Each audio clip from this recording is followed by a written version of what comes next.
साथियों, कैसे हो? इतने दिनों के बाद मैं आपके समक्ष आया हूँ। आपको पता ही होगा कि कृपाण लोक कल्याण सदैव ही तब आता है जब कहते हैं कुछ लोगों के साथ बुरा होने लगता है।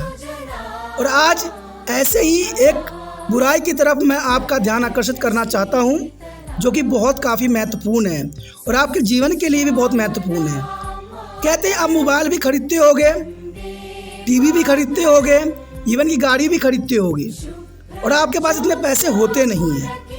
तो आप क्या सोचते हो उस समय कि मैं लोन ले लूं, कोई फाइनेंस कंपनी से फाइनेंस करवाऊं? तो आप ये भी करवा लेते हो।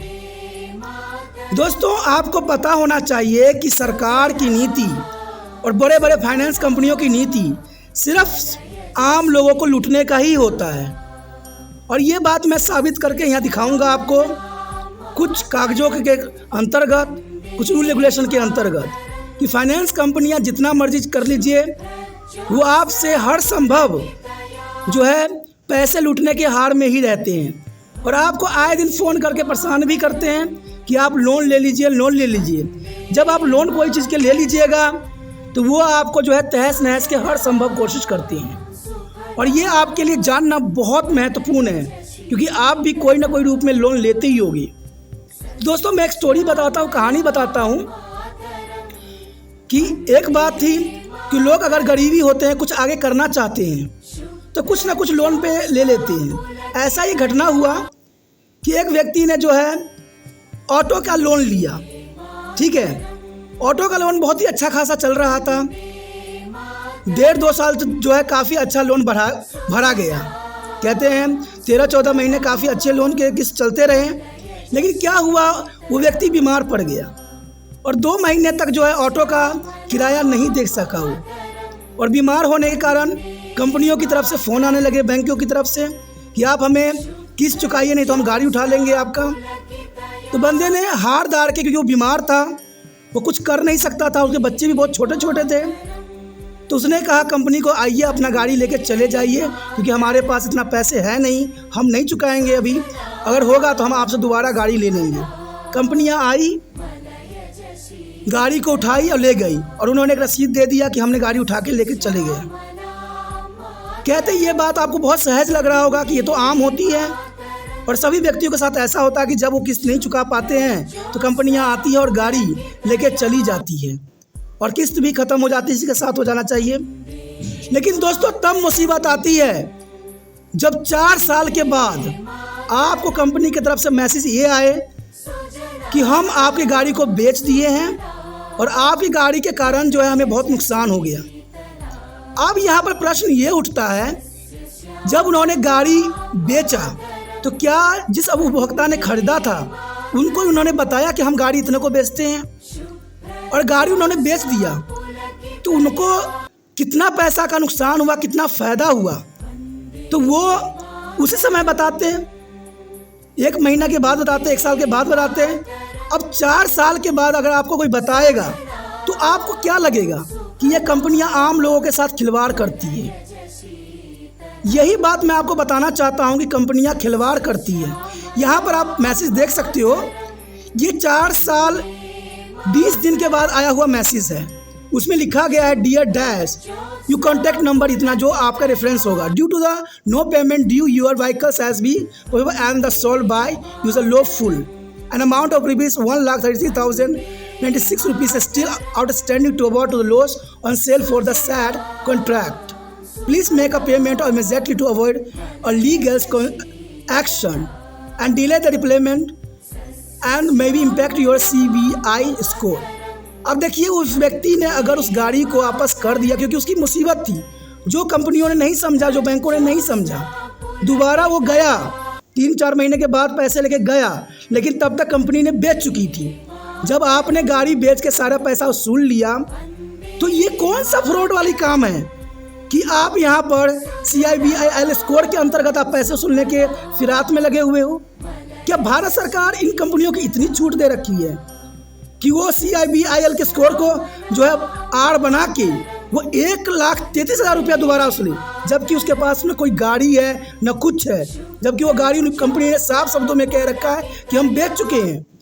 जब आपने गाड़ी ले गए तो आप किस हिसाब से गाड़ी ले गए? जब आपको नहीं मिला किस्त तो आप गाड़ी ले गए, जो रूल है, आपने उसको बेच दिया। तो आप ये कौन सा रूल बना दिया है कि CBIL स्कोर आपका बिगड़ा है, आपको इतना लाख रुपया चुकाना पड़ेगा? अरे भाई, हमने वही बात हो गया ना, खाया पिया कुछ नहीं, गिलास तोड़ा 12 आना। दोस्तों, ये हिंदी में भी मैंने अनुवाद करके आपको दिखाया है कि पीरियड डैश यहाँ नाम है व्यक्ति का और वह संख्या दिया है के लिए बकाया राशि भुगतान न करने के कारण आपके वाहन को हमारे द्वारा कानूनी रूप से वापस ले लिया गया। देखिए, कानूनी तौर पे जो है इन्होंने आपस हमसे ले लिया गाड़ी और बेच भी दिया गया। उपयोग अनुबंध के लिए बिक्री पर नुकसान के लिए हमें 1,33,000 रुपये की राशि अभी भी बकाया है। अरे भाई, जब तुम गाड़ी ले चुके हो, सब कुछ तुमने ले लिया उस व्यक्ति से, तो गरीब लोगों को क्या लूटोगे तुम लोग? सरकार, भारत सरकार को इस बात पे जो है बहुत ही गहरा विचार करने की ज़रूरत है कि आम व्यक्ति 1-1 रुपया इकट्ठा करके जीवन अपना यापन करता है और ये बड़े बड़े कंपनियां जो है, फाइनेंस कंपनियां, बैंक लोन दे दे के लोगों को जो है अपने ही कुचक्र में फंसा रही है। क्या ये सही है? अगर आप भी लोन लेने के लिए सोच रहे हो तो आप 500 बार सोच लेना कि एक, अगर आपने लोन नहीं चुका पाए तो आपका सामान भी जाएगा और कंपनी आपको परेशान भी करेगी और लीगल कार्रवाई करने की जो है मांग भी करेगी। मैं यही बात कहता हूँ, क्या भारत सरकार इस पर कोई कानून नहीं बना सकती है कि जब आप किसी व्यक्ति से जब लोन वो चुकता नहीं किया, आपने वो सामान आपस अपने अंडर ले लिया, उसको बेच दिया, फिर 4 साल के बाद उसको बोलने की क्या आपका बात है कि 4 साल बाद आपने क्यों उसको परेशान किया? क्योंकि आप यहाँ फ्रॉड कर रहे हो। दोस्तों, ये सच्चाई है और ये आपके साथ भी हुआ। मैंने कई लोगों से इस बात पे विचार किया और जाना। एक बच्चे ने क्या किया कि मोबाइल फ़ोन किस्तों पे लिया। जब एक किस्त नहीं चुका पाए, कंपनी आई, मोबाइल फ़ोन लेके चली गई। दोबारा व्यक्ति पैसे लेके गई वहाँ पर कंपनी के पास कि आप मुझे मोबाइल फ़ोन दे दो, तो वो डायरेक्ट कहते हैं हम फ़ोन नहीं देंगे और उसको भी परेशान इसी तरह से करने लग गए कि आप मुझे पैसे पूरा चुकाना पड़ेगा लोन। भाई, जब आपने सामान ले लिया तो लोन चुकाने का क्या अर्थ रह गया यहाँ पर? क्या ये कौन सी कानून है? और मैंने पढ़ा है कि NOC जो होती है 6 महीना के अंतराल में दिया जाता है, न कि 4 महीने, कहते 4 साल के अंतराल में दिया जाता है। तो सरकार ने कौन सी रूल बनाई है कि 10 साल के बाद वो फाइल खोलेंगे तो 10 साल के बाद उनको याद आती है इन चीज़ों की? दोस्तों, मैं एक बात जानता हूँ, अगर कोई व्यक्ति इससे अंतर्गत जानते हैं, समझते हैं, तो इस पर जो है कार्रवाई करें और ऐसे कानून को रद्द करें। क्योंकि आम गरीब बंदा कहते हैं बैंकों से लोन लेती है, चलो उनकी ज़रूरत होती है, लेकिन ज़रूरत का है जो है इतना बेदर्दी से इस्तेमाल करना सही नहीं है। और मैं जानता हूँ कि ये भारत सरकार के अंतर्गत बनाई गई कूटनीतियाँ हैं और भारत सरकार ऐसा नीतियों को नहीं चेंज किया तो जर्नल सी बात है, हर एक व्यक्ति हताश हो जाएगा। क्योंकि और ये कंपनियों को भी सोचना चाहिए कि जब हम सारे सामान ले लिया, उससे सब छीन लिए, तो उस पर किस्त का जो है इतना बड़ा पहाड़ तोड़ने की क्या आवश्यकता है? दोस्तों, ये आपके साथ भी हो सकता है क्योंकि आप भी जो है मोबाइल, टीवी, फ्रिज, कूलर सब लोन पे लेने की फिराक में रहती हो। बाई चांस मानिए हमारा शरीर है, जीवन है, कोई तकलीफ़ आ गई और आप समय पे लोन नहीं चुका पाए तो आपका जो है कहते हैं सामान भी जाएगा और आपको इस तरह से मैसेज जो है परेशान भी करेगा। कहते हैं देशव्यापी ये सवाल है और इसको हर व्यक्ति को सुनना चाहिए, समझना चाहिए, क्योंकि अगला आपकी बारी है। कहीं आप भी ऐसे ही लोन लो और चुका ना पाओ और आपका सामान भी चला जाएगा और आपको कंपनी इस तरह से परेशान भी करेगी। और मैं भारत सरकार को एक बात साफ कहता हूँ कि लोन की प्रावधान जो है हर एक आम गरीब व्यक्ति लेता है और आम गरीब व्यक्तियों के साथ ऐसा ही आपने दुर्दशा करना है तो आप वो विचार छोड़ दीजिए कि सबका साथ सबका विकास, क्योंकि ना तो आप सबका साथ दे रहे हैं न सबका विकास कर रहे हैं। आप सिर्फ होम लोन सस्ते कर रहे हैं कि लोगों को कह रहे हैं कि भाई आप लोन के आड़ में फंसिए और कंपनियां आपको जो है बार बार मैसेज करके परेशान करें और आपको लीगल कार्रवाई करने की मांग करें। दोस्तों, ये गलत है, सरकार की नीतियां गलत है। क्योंकि आप ही समझिए, कोई सामान अगर हम नहीं चुका पाते हैं तो रूल होती है कंपनियां उस सामान को आपस ले जाती हैं, क्योंकि बैंक के थ्रू होता है, उसको ले जाना स्वाभाविक है और इस बात से हम भी एग्री हैं। लेकिन कोई बात को अगर 4-5 साल के बाद मैसेज किया जाए, 4-5 साल के बाद कहा जाए, तो ये कहाँ तक उचित है और कहाँ तक न्यायप्रिय है? क्या हमारा उच्च न्यायालय इस बात को अधिकार देता है? क्या भारत सरकार इस बात को, कानूनों को अधिकार देता है ऐसे फाइनेंस कंपनियों को जो इस तरह की कार्रवाई करती है। कहते हैं ना, चित भी आपका पट भी आपका। आप सामान भी ले गए, ऊपर से बंदे को जो है मार रहे हो गला काट काट के।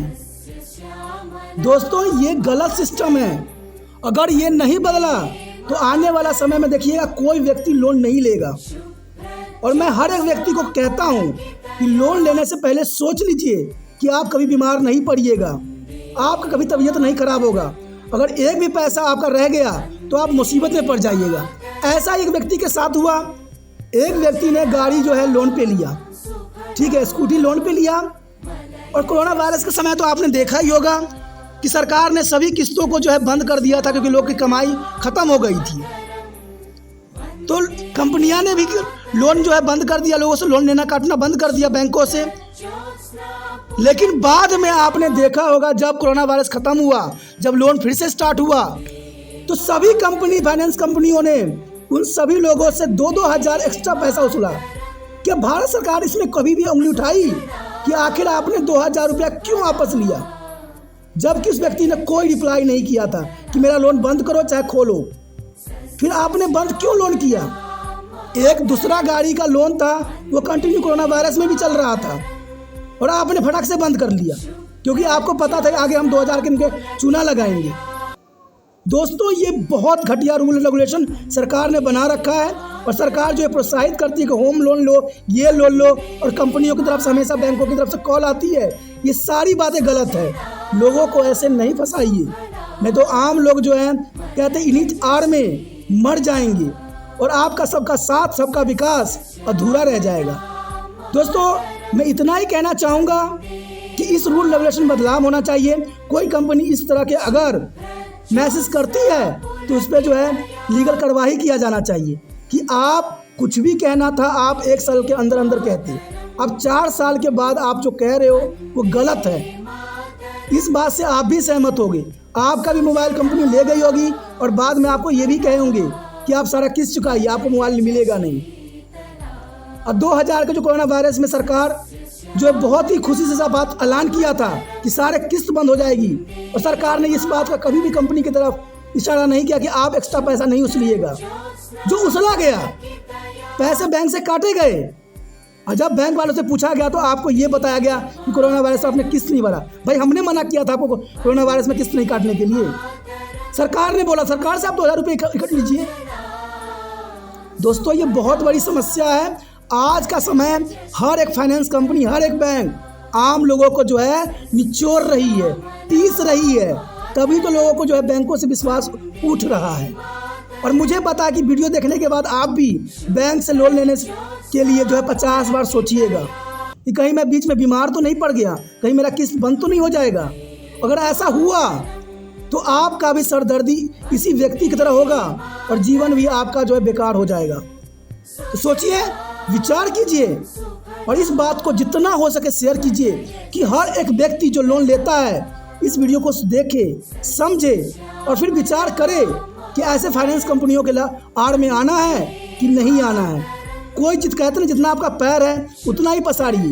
कोई चीज़ लीजिए, पूरे पैसे दे के लीजिए, चाहे आप दूसरे व्यक्ति से कर्जा ले लीजिए, लेकिन बैंक के आड़ में कभी ना फंसिए, क्योंकि ये छोटे छोटे शब्दों में लिख देती है और बाद में आम लोगों से जो है उसी की डर दिखा दिखा के उसको जो है टॉर्चर करती है।